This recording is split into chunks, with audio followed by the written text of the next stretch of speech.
بسم الله الرحمن الرحيم اللهم صل على سيدنا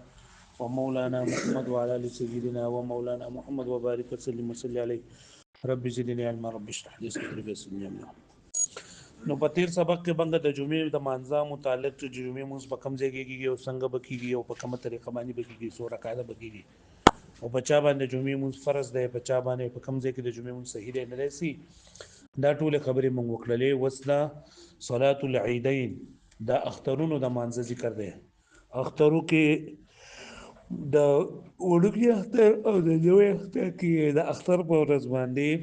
یو مونږ کیږي صلات العید هغه ته وي نو دې د اول دا وایي چې عید دې ته ولي وایي او بیا به دا هغه مانځه دغه احکامات او د هغه مونږ په چا باندې واجب دی دا یې خبرې وکړي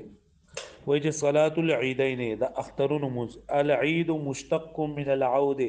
عید دا مشتق دی د عود نه عود ویلېږي دوباره راتلل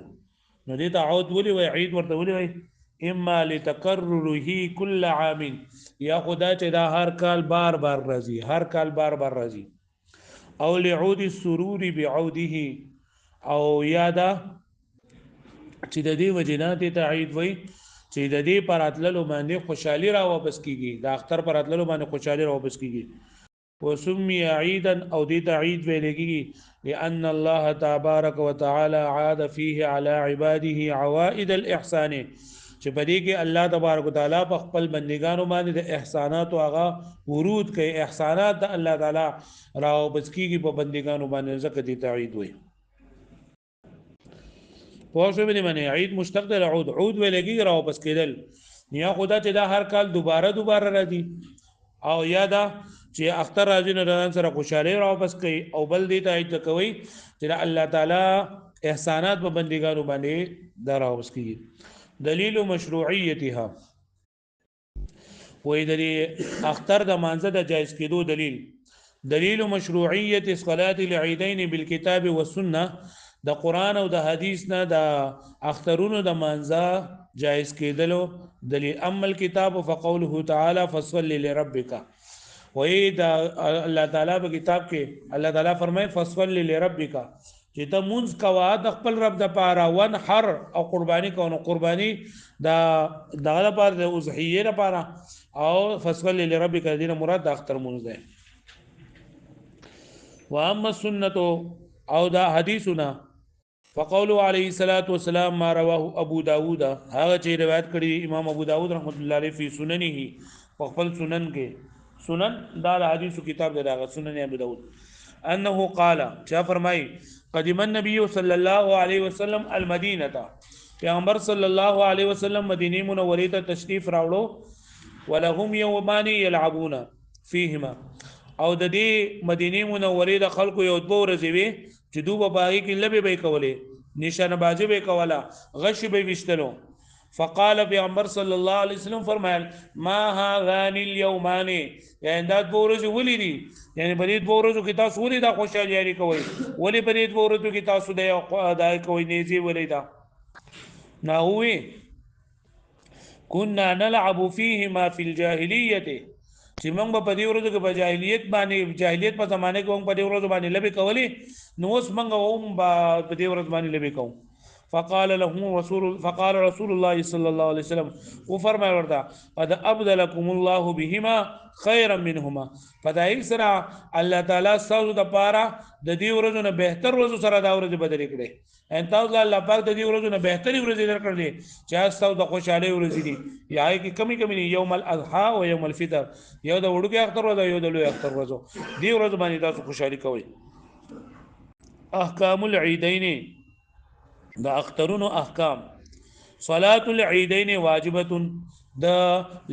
اخترونو منصرین دا واجب دی دا اخترونو منصره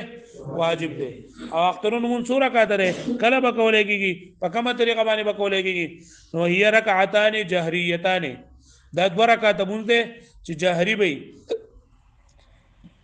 یا د تلاوت په پکې په جهر سره په زور باندې کولای کیږي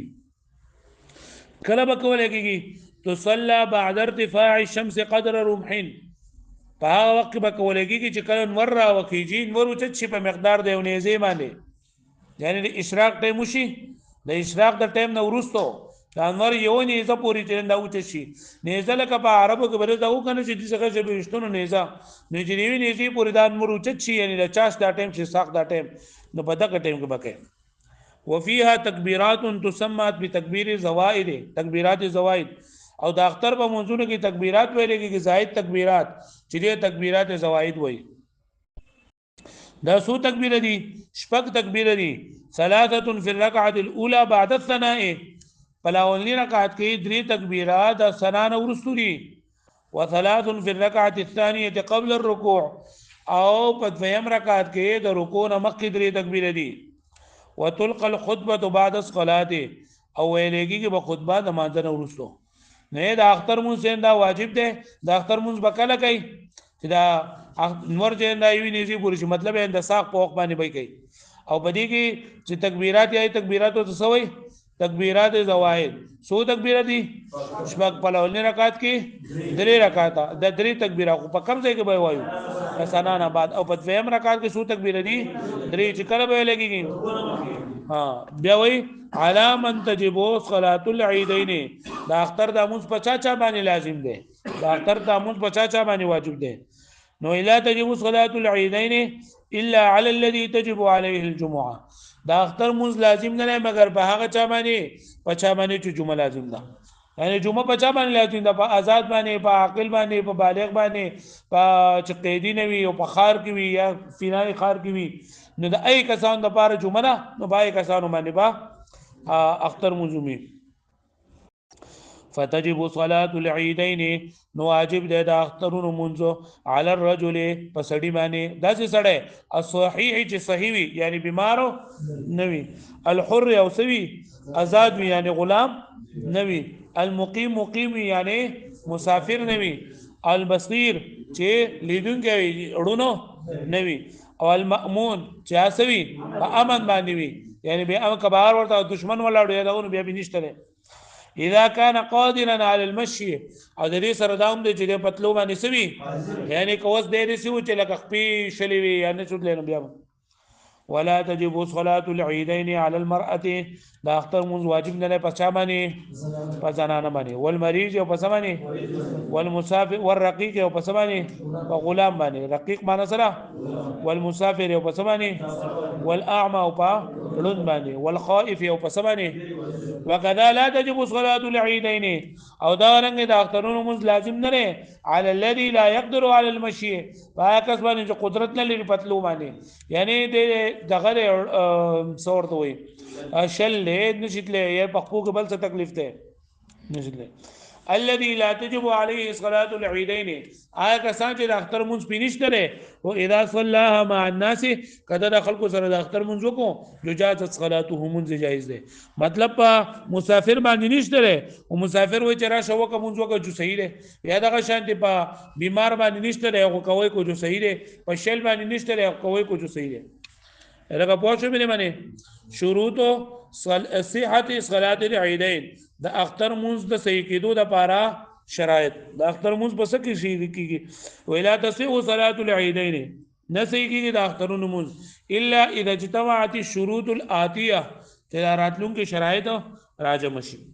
نمبر 1 المصر وفناؤه خار او د بناء خار یعنی کم د خار هغه کم غیر چا پیره زګونه چینو پای کې با جمعې منځ کېږي د اختر منځ کېږي نیم السلطان ونائبه بادشاہ یا داغه بادشاہ نائب چې نه دا به حاضر وي بادشاہ او د بادشاہ نائب بسوي حاضر خدا اعلی کنه چې کله لکه اسلامي حکومت وي نو الو چې اسلامي حکومت نه نه لکه بیا خو پکې دغه نشته الاذن العام یعنی عام اجازت وی ټول خلکو تکسو غواړي ادي ما اکثر منزل راځي مراتلی شي او الجماعت پس سره به کې په جماعت سره د اختر مونږ یواز نه کیږي وتناقض الجماعه في صلاه العيدين بالواحد مع الامام او مناقض کی دا جماعت د اختر په منځونو کې د یو کس سره د امام نه واحد کې دما په لیکل نه لیکل که څو بریګنی لیکل ولیکي بګي مطلب دا د جمعې نه مانځه لپاره د امام نه علاوه کسان چې نه درې پکارو خو د اختر منځونو لپاره نه نشته یو امام دی یو مقتدی دی د اختر منځم کولای شي اول وخت یو با څه پکار دی پکې وخت پکې پکار دی دا اختر په مانځه لپاره وخت پکار دی وخت سره نو مخکې مونږ وي اوس بیا وي ويبتدئ وقت صلاه العيدين شروع کیږي د اخترونو د مانځه وخت اذا ارتفعت الشمس کله چې نور اوچت شي قدر رمحین په مقدار دی نیزه باندې یعنی په مقدار دی نیزه باندې انور د خپل ځای نه اوچت شي نو دا وخت شروع شي وينتهي بزوال الشمس او ختمي کی بدا په سمانه په زوال الشمس کله چې د مسبقین وخت شروع شو نو بس بیا د اختر راموز نشي کولای تصح صلاه العيدين بدون الخطبه ولكن يكره ذلك دا خطبه نه بغیر هم دا اخترونه من صحیح ده لیکن دا مکروه دي ځکه دا خطبه د اختر نمازي سره تصح صلاه العيدين اذا قدمت الخطبه على الصلاه ولكن يكره ذلك او دا هم صحیح ده چې د اخترونو منځ بیا هم صحیح ده کچرته خطبه د مانځنه مخکې ویل شو یعنی بکار خو ده چې خطبه د مانځنه بعد ویل شي او کچرته د مانځنه مخکې خطبه ویل شو جو هم صحیح خدا او مکروه دي دا الګه پوه شو مې باندې پورا ده دا ها وای